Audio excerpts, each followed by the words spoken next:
Добрый, добрый вечер, уважаемые телезрители и радиослушатели. В эфире программа «Якутск сегодня». У микрофона редактор Мария Ким. Со мной также мои коллеги Мария Новгородова, Николай Слепцов-Айдын. Вопросы миграционного контроля всегда актуальны как для законодателей, надзорных органов, так и для представителей гражданского общества. В свою очередь, правоохранительные органы, ориентируясь на защиту интересов своих граждан, усиленно ведут мониторинг пребывания иностранцев на территории Якутии. Ведется внедрение и использование современных средств биометрической идентификации, специализированной техники и информационных систем. О миграционной ситуации в республике нам сегодня расскажет заместитель начальника управления по вопросам миграции Министерства внутренних дел по республике Саха-Якутия, полковник полиции Аида Семеновна Бурцева. Аида Семеновна, здравствуйте. Здравствуйте. И первый же вопрос. Какова современная миграционная обстановка у нас в Якутии?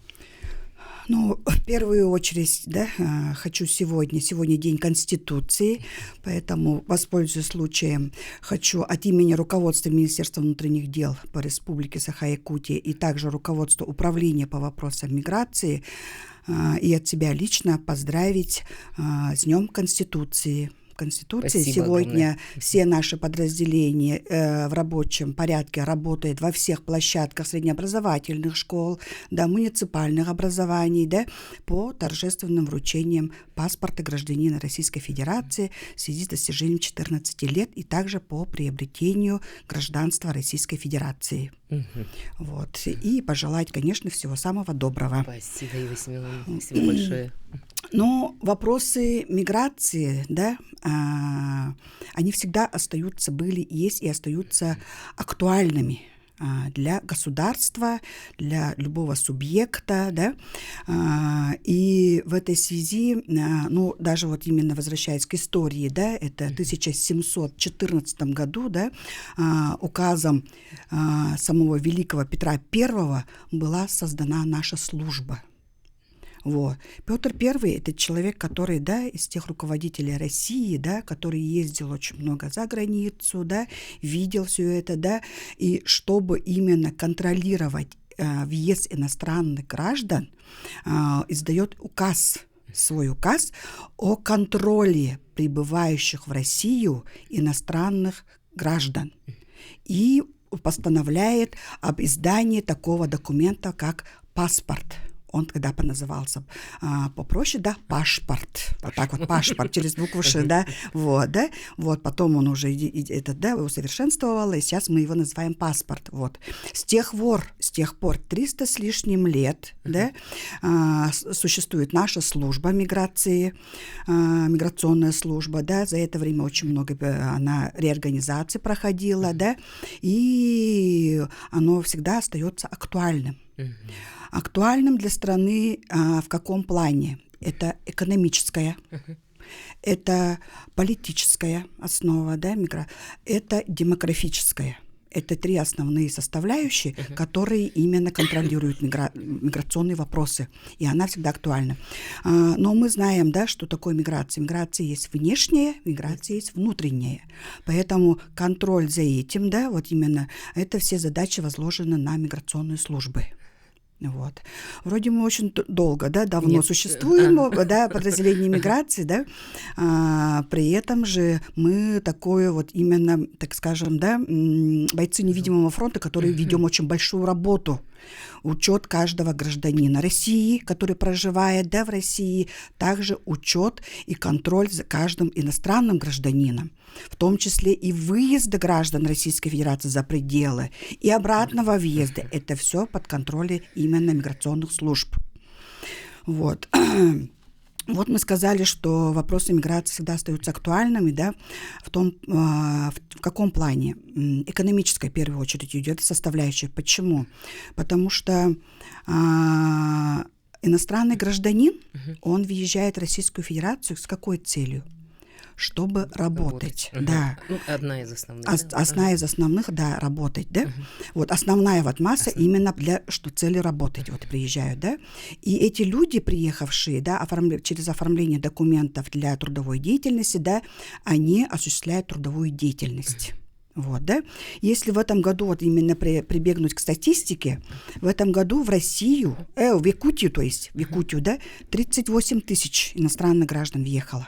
В 25-м. Да, в 25-м году.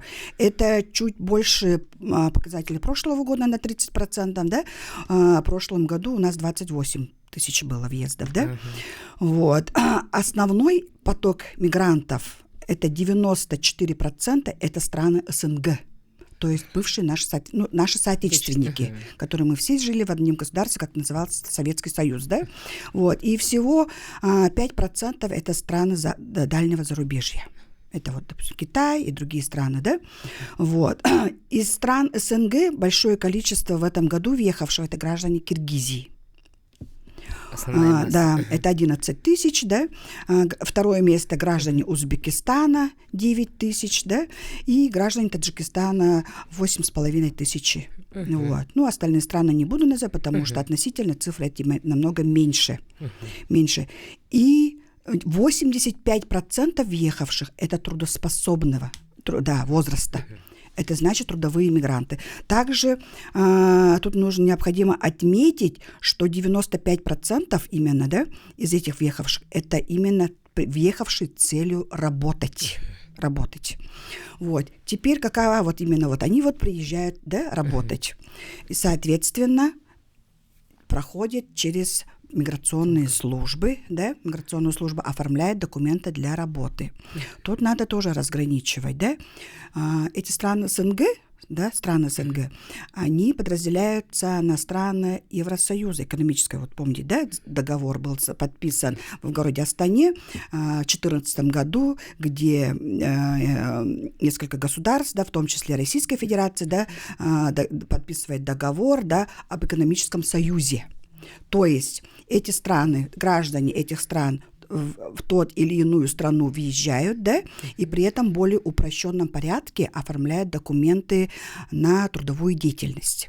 На сегодняшний день в эти страны входят это Армения, Киргизия, Казахстан и Белоруссия. Ой, подождите. Да. 4 страны. Да, Киргизия. Казахстан и Белоруссия, да? Вот, эти страны, вот они приезжают, встают на миграционный учет и без каких-либо документов составляют договор с работодателем, да? Самое главное, работодатель должен уведомить миграционную службу, да, что он заключил трудовой договор с иностранным гражданином в 3-дневный срок, да? Вот, да, об этом, и заниматься трудовой деятельностью по договору. Вот, это может быть и кратковременный договор, либо же долговременный договор. Вот.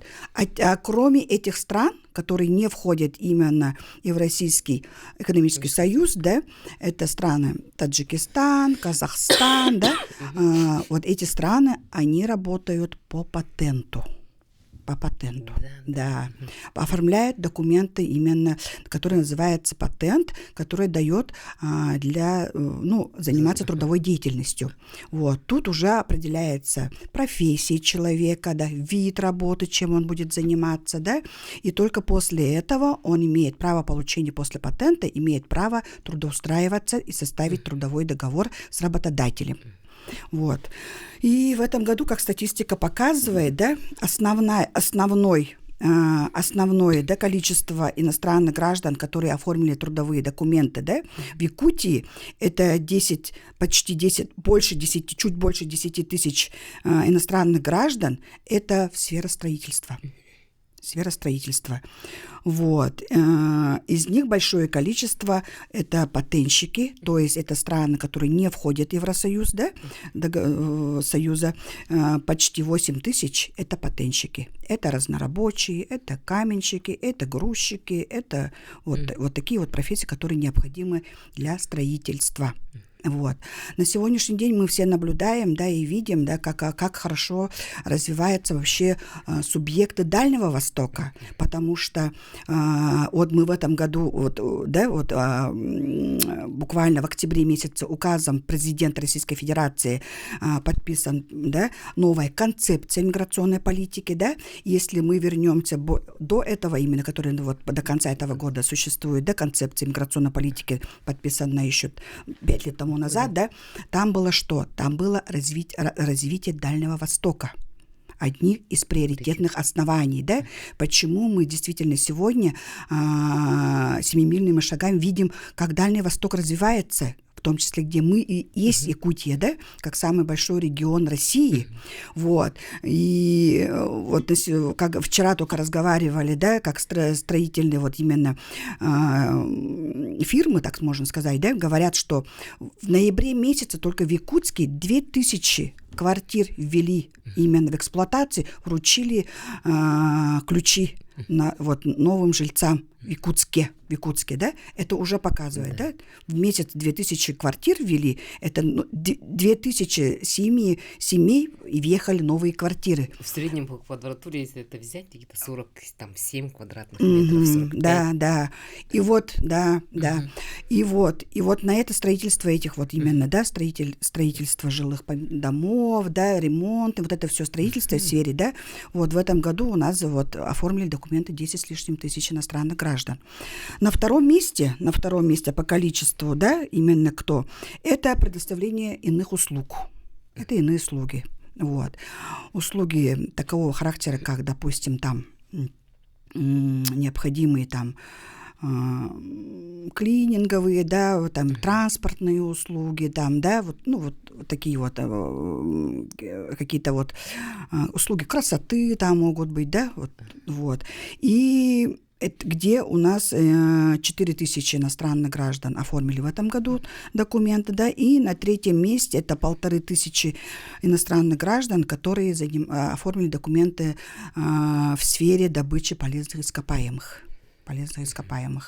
Вот, да. А все остальные показатели по более-менее по всем видам именно тоже так же оформляются. Вот. Ну, преобладают, конечно, в любом случае уже на строительство. На строительство, да, на строительство. И по концепции у нас, я так понимаю, какие-то упрощения есть, да, в этом плане? В этом плане миграционное законодательство, оно не стоит на одном месте, да, оно в сфере политической ситуации, да, в стране и в целом мире, да, меняется, да. Вот уже много, как бы, да, сейчас идет именно вот период проведения специальной военной операции, да, в сфере миграции тоже принимаются, да, нормативные акты, которые суживают, да, которые ограничивают именно те возможности, вот, скажем, да, в том плане, как вот буквально недавно, да, в ноябре месяце принят 821 указ, да, согласно которого иностранный гражданин, который желает здесь получить статус постоянного проживающего, да, то есть вид на жительство, либо приобрести гражданство, да, он обязательно должен пройти через Министерство обороны, да.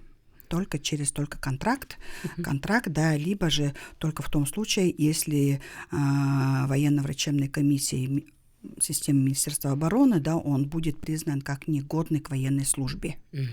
То есть он должен пройти именно службу. Вот. И в этой связи, соответственно, мы уже как бы, да, с начала военной операции наблюдаем, да, снижение показателей именно статистики, да, постоянно желающих получить статус постоянное проживание иностранных граждан много уменьшилось. А сейчас, можно сказать, даже вообще усугубило вот такой вот, да. А вот это вот именно основание не распространяется на трудовых мигрантов.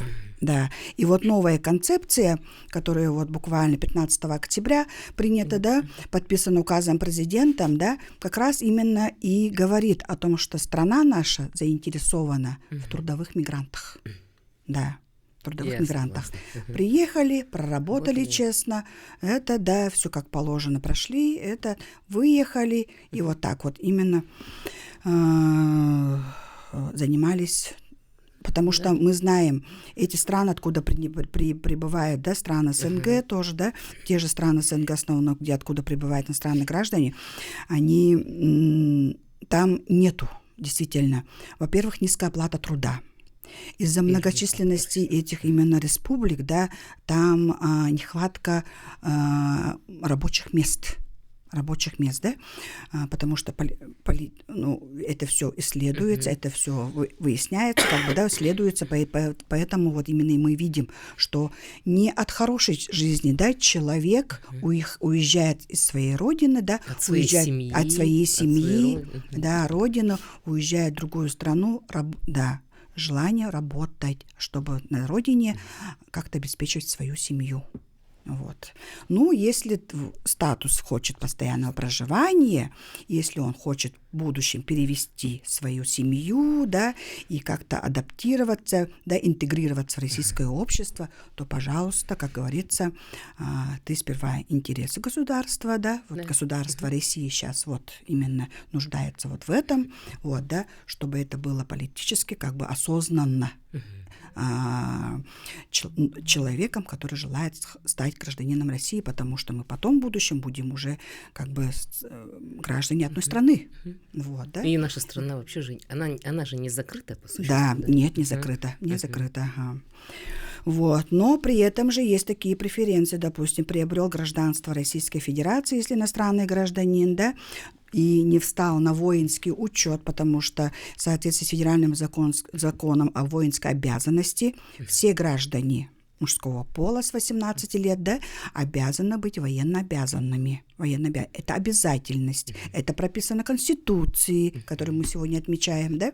Вот. И в этой связи, когда вот иностранный гражданин приобретает гражданство, перед тем, как получить паспорт гражданина Российской Федерации, он дает присягу гражданина Российской Федерации, где он торжественно читает, осознанно. Там небольшой текст, да, присяги гражданина Российской Федерации, но он такой объемный и таким с глубоким смыслом, да, что он готов защищать эту страну, да, выполнять все законы этой страны, да, и в нарушении своей присяги, если один из тех обязательств он не исполняет, да, не исполняет один из этих, это воинская обязанность, по нему принимается решение о прекращении гражданства. Да.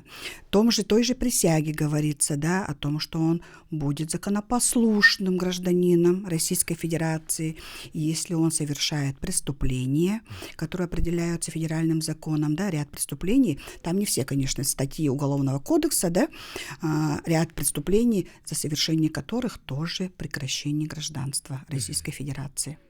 Вот. Поэтому это должен быть осознанный как бы шаг со стороны иностранного гражданина. Это все контролируется, опять же, тоже также служба миграции. Мы не просто паспорт выдали, да, и все на этом, как бы, да, это сказали пока и забыли, да, нет, мы ведем его на протяжении многих лет. Многих лет проверяем, перепроверяем, да, принимаем решения, вот. Ну, я всегда, как говорю, да, миграция — это такая служба, который, так скажем, да, с которого одним из тех органов, где начинается жизнь человека, да, ну, одним из тех органов, где, как говорится, и, да, заканчивается, да, вот, поэтому объем очень большой, очень большой. По внутренней миграции мы наблюдаем, что очень много внутри республики, да, это переездов, да, вот именно люди, как говорится, да, где человек там, где хорошо, а рыба где глубже, да, естественно, люди мигрируют там, где комфортно, там, где возможности есть, да, там работа, там жилье, вот, да, вот, и мы сейчас вот именно наблюдаем на протяжении многих лет, что миграция идет в сторону города Якутска, тех же тоже также городов, где у нас более комфортабельное проживание граждан. А мне почему-то казалось, наоборот, все больше хотят в сельскую местность. Сельскую местность, да, тут привлекает вот сельская ипотека. Идет, да, вот, да, привлекает сельская ипотека.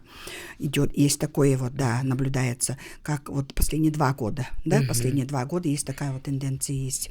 Вот. И есть еще как бы местные наши жители, вот, в период пандемии, да, период, вот, когда объявлена была специальная военная операция, да, выезжали за пределы Российской Федерации, вот такой вот, да. Сейчас мы наблюдаем, что они обратно въезжают.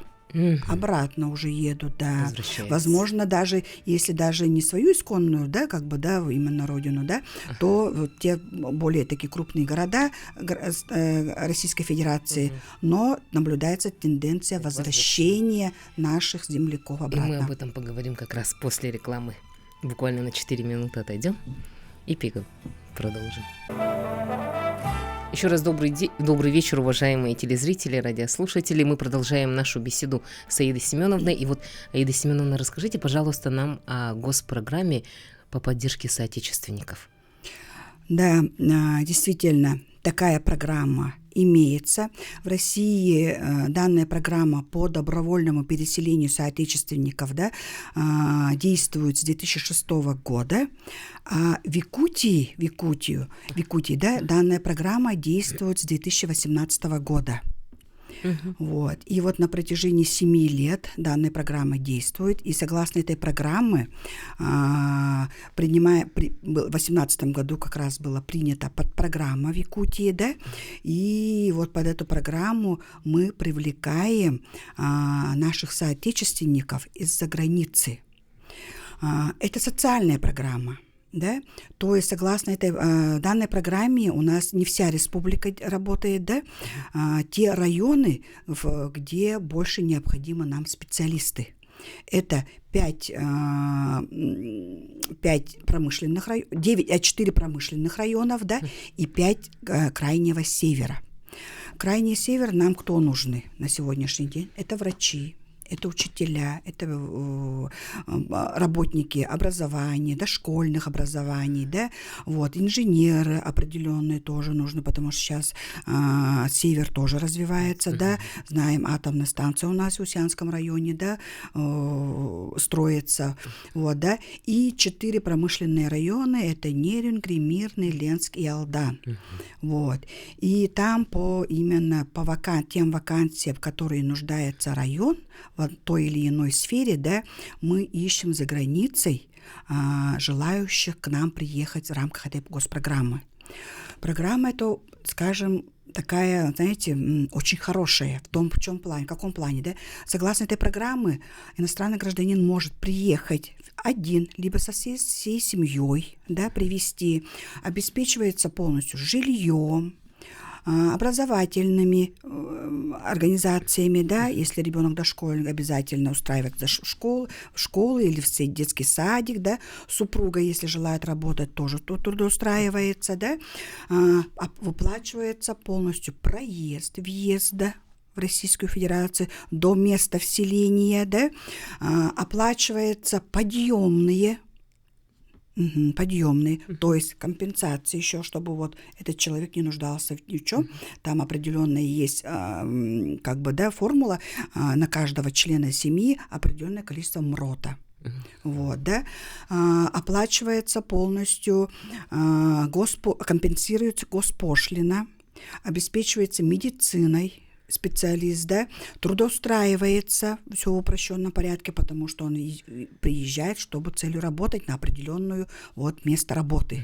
Это все, конечно, в рамках именно решения вопроса, да, по переселению данного гражданина согласовывается органами безопасности, да, Государственным комитетом Республики по занятости населения, да, и только после этого принимается решение, и только после положительно принятого решения человек въезжает и выплаты получает. Все выплаты компенсируются, и после того, как он упрощенный порядок приобретения гражданства, кстати, вот именно по данной программе, да, и после приобретения гражданства ему, если он нуждается в жилье, то ему выдается на него и на его членов семьи из расчета, да, субсидия, сертификат на получение субсидии на приобретение жилья. Даже не кредит, льготные да, нет, субсидии. Не кредит, нет, да, субсидия.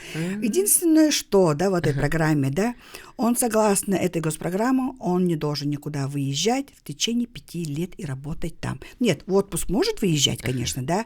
Не уезжать. Да, не уезжать. 5 лет. 5 лет. Но эта программа распространяется на наших бывших соотечественников. Да, на наших бывших соотечественников. Вот. С прошлого года у нас институт репатриации.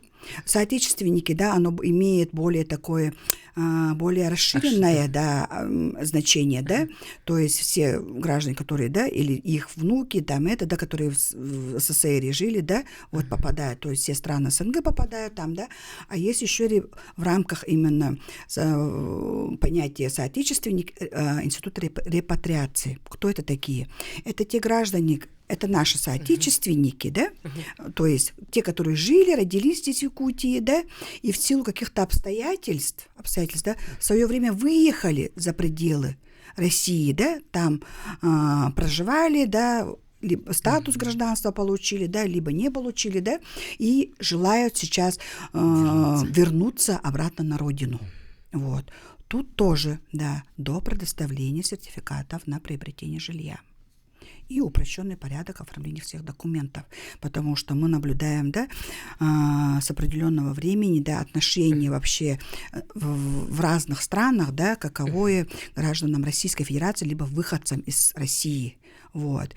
Ну и внутриполитическая ситуация, да, внутренняя политика страны может не устраивать, да, даже не соотечественника нашего, там гражданина самого, да, иностранного гражданина, допустим, да, и есть такие граждане, что иностранные граждане, они выбирают Россию сами.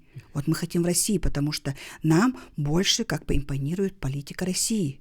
Да, мы не хотим в этом обществе растить детей своих, да, и видеть то, что происходит, и выбирают, и у нас есть такие граждане, которые семьями переезжают в Россию, и в Якутию есть такие семьи, которые именно выбирают, никогда не были в России, но выбирают Россию и да, как бы для разведки приезжают, смотрят, все это изучают, да, и выбирают Россию для постоянного жительства и приобретают гражданство. Вот. Поэтому миграция вообще очень многогранная, она очень интересная, потому что тут работаешь с людьми, да, с людьми, это каждая семья, каждый человек, это отдельная история, да, это отдельный взгляд, да, это отдельная информация. Вот приезжает человек с Германии, да, и рассказывает, какая ситуация. Вот он гражданин Германии, он никуда нигде не это, он исконный, да, житель Германии, и рассказывает ситуацию, вот, да, вот, из стран СНГ приезжают, да, вот мы спрашиваем, вот почему, вот как вот, ты же специалист, да, как вот такой вот редкая специальность, и как вы не можете там это, да. И он говорит, ага, вот у меня такая специальность, а я всю жизнь проработал там водителем, говорит, потому что нету работы. Понимаете? И вот рассказывают. Это очень интересно.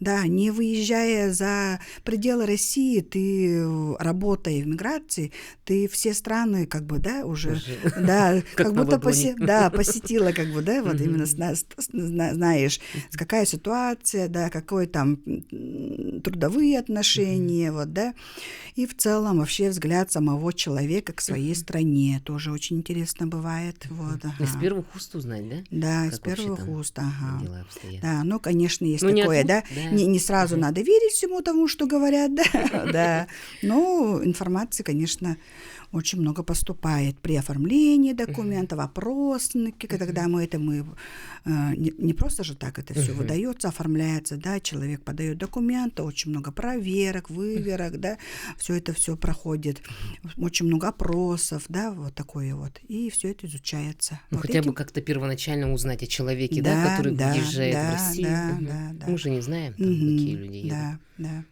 Вот. Поэтому вот миграционная служба в том порядке очень многогранна. И это. Но при этом же, действительно, как я говорю, да, при оформлении документа мы проверяем очень, вообще, да, самого гражданина, да, ну и в целом миграционная служба, ну и не только миграционная служба, да, все службы Министерства внутренних дел, да, этим задействованы в этом направлении, да, по именно проверки порядка пребывания иностранных граждан. Потому что, да, человек приехал, да, есть, конечно, законопослушные, которые все правильно это делают, да, а некоторые, есть люди, которые в силу каких-то обстоятельств это все как-то нелегально делают, да, либо же просрочили документы и так и живут, да, и превращаются в нелегально пребывающего иностранного гражданина. Вот. И в этой вот именно, чтобы выявить этих граждан и принимать по ним какие-либо меры, да, законодательство тоже не как бы дремлет, да, в этом году у нас очень хорошее такое вот именно отдельное направление ввели, да, который ведет реестр контролируемых лиц. То есть иностранный гражданин приехал в Россию, он обязательно проходит дактилоскопию, фотографирование, потом оформляет документы, те же, да, чтобы трудовой деятельностью заниматься, оформляет документы на регистрацию, то есть постановка на миграционный учет, либо это, да, и проходит время, на определенное же время эта регистрация оформляется. После этого у него нету въезда, он здесь миграционная карта у него просрочилась, миграционное пребывание просрочилось, да, и он нелегально проживает. Автоматически в этом случае он попадает в реестр контролируемых лиц. На сегодняшний день, с самого начала действия, именно с 5 февраля этого года, да, к этому реестру контролируемых лиц подключили все органы власти, практически, да, где именно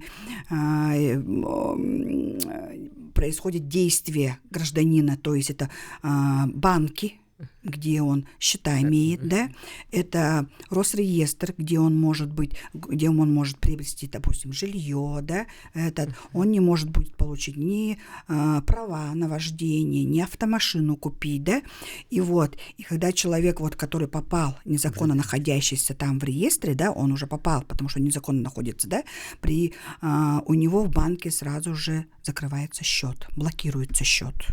Это все автоматически.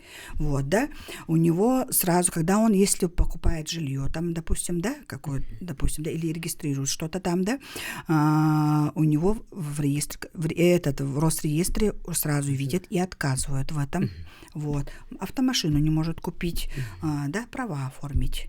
Таких именно, это основное то, что я говорю, да. И в этом случае, где иностранный гражданин уже с документами идет к нам, да, чтобы по нему приняли решение либо депортировать, либо выдворить. Либо подвергнуть штрафу. Я хотела узнать, какие меры предпринимаются органами внутренних дел республики по предупреждению нарушений и преступлений в сфере миграции. Опять же, нелегал. Операция у вас, да, проводится у вас на постоянной основе. Да, за 11 месяцев текущего года, да, у нас проведено по республике 8 оперативно-профилактических мероприятий, таких как нелегальный мигрант, нелегал 2025, эти операции, да, у нас в 2 этапа проходят, да, трудовой мигрант 2 этапа, да, школьник проходил у нас в сентябре месяце, да, где, согласно которого это задействовало и граждан местных детей, да, и иностранных детей, потому что, согласно федерального закона, 6 лет ребенок, да, он должен обязательно пройти дактилоскопическую регистрацию и фотографирование. Это мы формируем цифровой профиль иностранного гражданина. Который был президентом Российской Федерации, тоже принят, да, это все формирование именно цифрового профиля иностранного гражданина. И мы в рамках этой операции именно проверяли школы, да, работали с Министерством образования очень тесно, да, где проверки, там всегда выявляются нарушения. Таково есть. Согласно федеральному закону образования, да, по гражданам Российской Федерации, как мы знаем, да, там, где зарегистрирован, то есть по-простому прописан, там ребенок должен учиться, да, это регистрационный учет проверялся. А по иностранным детям постановка на миграционный учет, да, наличие регистрации, да, дактилоскопирование и фотографирование. Имеются ли это? Тут, конечно, при выявлении нарушения привлекаются уже к административной ответственности родители, как представители именно несовершеннолетнего ребенка. Воинский учет у нас прошел, да, в октябре месяце воинский учет тоже по всей республике, тоже выявлено очень много нарушений, да. Мы в этой операции работали тесно со всеми военными комиссариатами республики, да, под руководством военного комиссариата республики. И эффективно на сегодняшний день по 17 число у нас сейчас идет нелегальный мигрант. Да, тоже операция идет по 17 число этого месяца. Такая обширная, да, вообще да. полностью. Да, где задействованы не только сотрудники миграции, а все службы. Все службы, в основном это участковые уполномоченные, вот, это вот, которые вот самая большая сила, которых мы уповаем, да, ну и все остальные службы также все задействованы согласно графиков выхода на ОПМ. Только всеобщими силами, да, усилиями мы можем, как говорится, правопорядок, да, именно следить за правопорядком, профилактика, пресечение. В этом году у нас очень хорошие показатели вот именно вообще в рамках всех проводимых именно мероприятий, да, по линии миграции, да, привлечение к административной ответственности, да, это говорит, что хорошо работает выявляемость, да, выявляемость по уголовным делам, возбужденным за фиктивную регистрацию, за поддельные документы у нас тоже рост идет, да, это хорошая выявляемость, да. Вот. И тут, конечно, надо отметить тот факт, то, что я очень надеюсь, что нас слышат все граждане, да, и иностранные граждане вот сейчас, да, что не стоит именно стараться, да, как-то вот именно окольными путями, да, доверяться там землякам, за деньги оформлять, потому что на сегодняшний день система вообще контроля миграции, да, с учетом наличия всех тех баз данных, это все очень прозрачно. Очень прозрачно. Поэтому лучше приходить, как говорится, в миграционную службу, проконсультироваться, да. Для этого в этом году в Якутии у нас, кстати, в рамках Министерства внешних связей, да, очень хороший центр открылся, центр адаптации иностранных граждан. Они базируются на том же объекте, где у нас именно вот в городе Якутске идет прием иностранных граждан. Вот, Центр адаптации иностранных граждан, где бесплатно все это консультируют, специалисты там сидят, помогают, консультируют, указывают, показывают. Также в рамках, чтобы именно люди не стояли большие очереди, да, у нас работает там же, в том же объекте, где у нас прием иностранных граждан, да, филиал республики ФГУ ПВС России, где принимают документы, да, вот, однозначно работает на том же объекте отдел по вопросам миграции, да, которые, да, на сегодняшний день нету такого, что люди не могут сдать документы и пытаются какими-то другими путями за деньги купить, да, МФЦ принимает документы, тот же постановку на миграционный учет, да, первичные, через Почту России можно уведомление подать, через Госпортал можно подать документы. Все очень прозрачно и очень комфортно, но при этом же есть, конечно, иностранные граждане, но и не только иностранные граждане, граждане Российской Федерации, которые, да, подвергают их, и граждан, которые, да, может быть, в силу мало того, что не знают, да, попадаются на такие вот уловки и выявляются все-таки фиктивные регистрации и поддельные документы. Аида Семеновна, спасибо вам большое за этот разговор, я просто даже без вопросов. Спасибо большое, телезрители, радиослушатели, что были с нами. До новых встреч. Спасибо.